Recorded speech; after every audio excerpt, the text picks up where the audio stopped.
ఇప్పుడే జీ5 app download చేయండి. చూడండి మీ ఫేవరెట్ టీవీ షోస్ ఎప్పుడైనా ఎక్కడైనా. అసలు అంత పెద్ద ట్విస్ట్ ఏమివ్వబోతుంది ఈవిడ? వీళ్ళకి బదులుగా దర్శన్ శరణ్యాని హనీమూన్ కి పంపిస్తే బావుంటుంది కదా.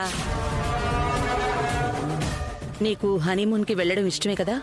ఇష్టమే అత్తయ్య గారు. మరిది గారు శరణ్యని అసలు ఒప్పుకునే పరిస్థితిలో లేరు కదా అని దర్శన్ను నేనొప్పిస్తాను కదా.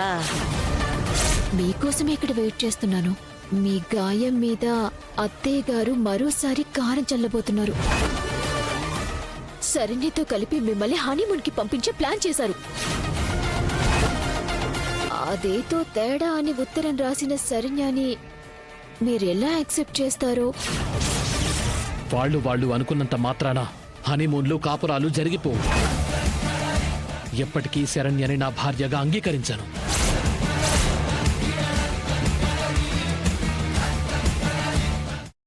జీ5 యాప్ డౌన్లోడ్ చేసి అన్ని ఎపిసోడ్స్ పూర్తి ఉచితంగా చూడండి.